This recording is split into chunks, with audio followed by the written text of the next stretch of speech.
बिहार में महागठबंधन कितनी सीटों पर चुनाव लड़ेगा? बिहार में महागठबंधन का चेहरा कौन होगा और महागठबंधन किन किन मुद्दों पर सरकार पर निशाने साधेगा, कौन कौन से वादे जनता से करेगा? इसके अलावा कई ऐसे मुद्दे हैं, कई ऐसे टॉपिक्स हैं जिन पर दिल्ली में बैठक करके सहमति बना ली गई है, रणनीति तैयार कर ली गई है।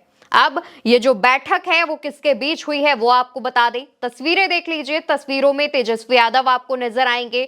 मल्लिकार्जुन खड़गे के घर पर यह बैठक की गई है जिसमें राहुल गांधी, केसी वेणुगोपाल, बिहार में कांग्रेस के अध्यक्ष राजेश कुमार, साथ ही बिहार में कांग्रेस के प्रभारी कृष्ण अल्लावरू, आरजेडी के सांसद संजय यादव और मनोज कुमार झा, ये सभी मौजूद थे। इनकी मौजूदगी में यह बैठक की गई। बैठक की जो तस्वीरें हैं वो निकलकर सामने आ रही हैं। बैठक में बताया गया कि कैसे महागठबंधन कितनी सीटों पर चुनाव लड़ेगा।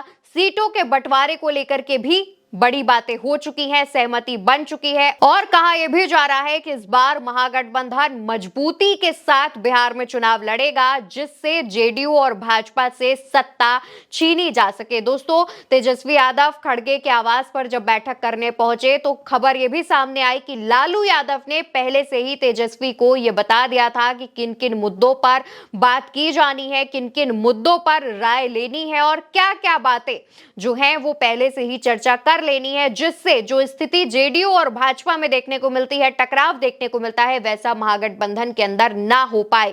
यानी कि महागठबंधन में किसी भी प्रकार का टकराव ना हो, महागठबंधन में कोई भी कहासुनी ना हो। इसको लेकर के पहले से ही लालू यादव ने तेजस्वी यादव को सचेत कर दिया था और तमाम दिशा निर्देश भी दे दिए थे।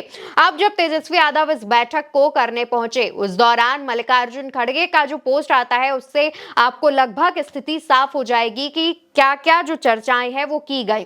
खड़गे लिखते हैं अपनी पोस्ट में, इस बार बिहार में बदलाव निश्चित है। आज हमने बिहार के पूर्व उप मुख्यमंत्री तेजस्वी यादव से मुलाकात कर महागठबंधन की मजबूती पर चर्चा की। आने वाले चुनाव में बिहार की जनता को हम एक सशक्त, सकारात्मक, न्यायप्रिय व कल्याणकारी विकल्प देंगे। भाजपा और उसके अवसरवादी ठग बंधन से बिहार को मुक्ति मिलेगी।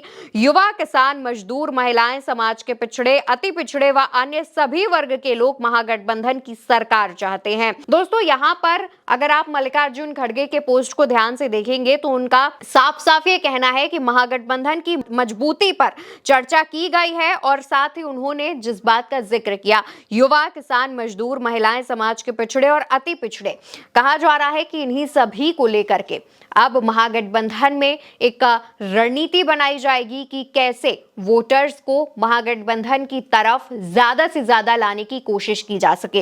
अब सीटों पर बात कर लेते हैं। सीट शेयरिंग पर बैठक में बात की गई। अंदरूनी सूत्रों से खबर ये सामने आ रही है, सूत्रों के हवाले से जो खबर हम आपको बता रहे हैं वो ये है कि पिछले विधानसभा चुनाव यानी कि 2020 के बिहार विधानसभा चुनाव में कांग्रेस 70 सीटों पर चुनाव लड़ी थी। कांग्रेस का इस बार कहना है कि वो 70 से ज्यादा सीटें चाहती है। तेजस्वी यादव से उन्होंने इस बात की मांग भी रखी। तेजस्वी यादव से अपनी मांग को बताया कि वो 70 से ज्यादा सीटें चाहती है।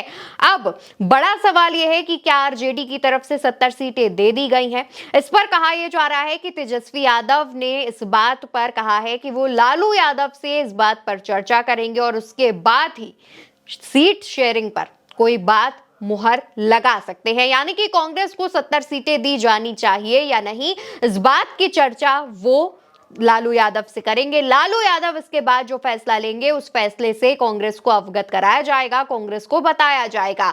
अब यहां पर एक और बात पर चर्चा हुई, वो ये थी कि महागठबंधन को और मजबूत कैसे किया जाए, जिस पर कहा गया है कि बिहार में जो तमाम छोटे छोटे दल हैं उनको महागठबंधन के साथ जोड़ा जाए जिससे महागठबंधन और मजबूत हो सके।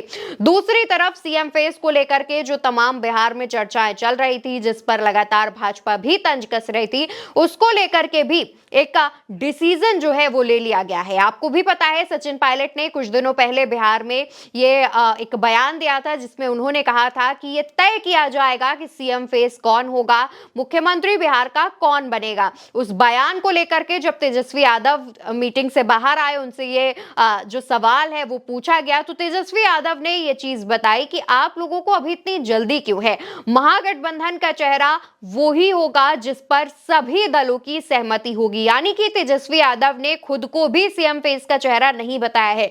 तेजस्वी यादव ने साफ साफ इस बात का ऐलान किया है कि महागठबंधन की तरफ से सीएम फेस का चेहरा तभी घोषित किया जाएगा जब इस पर कांग्रेस और बाकी के जो छोटे छोटे दल जिन्हें आगे आने वाले समय में महागठबंधन में शामिल किया जाएगा उनकी सहमति होगी, आरजेडी की सहमति होगी, लालू यादव की सहमति होगी, तभी महागठबंधन का जो चेहरा है उसको घोषित किया जाएगा। दोस्तों, इस बैठक में तमाम मुद्दों पर बात की, पर किसी ने भी ऑफिशियली स्टेटमेंट नहीं दिया कि बैठक में क्या क्या जो बातें हैं वो की गई, लेकिन सूत्र ये बताते हैं कि इस बैठक में कई ऐसे अहम मुद्दे हैं जिन पर चर्चा की गई है। बैठक में बिहार में भी कांग्रेस के तमाम नेता, आरजेडी के 2 सांसद, खुद तेजस्वी यादव मौजूद रहे। राहुल गांधी और खड़गे की मौजूदगी में एक बड़ी बैठक कही जा रही है।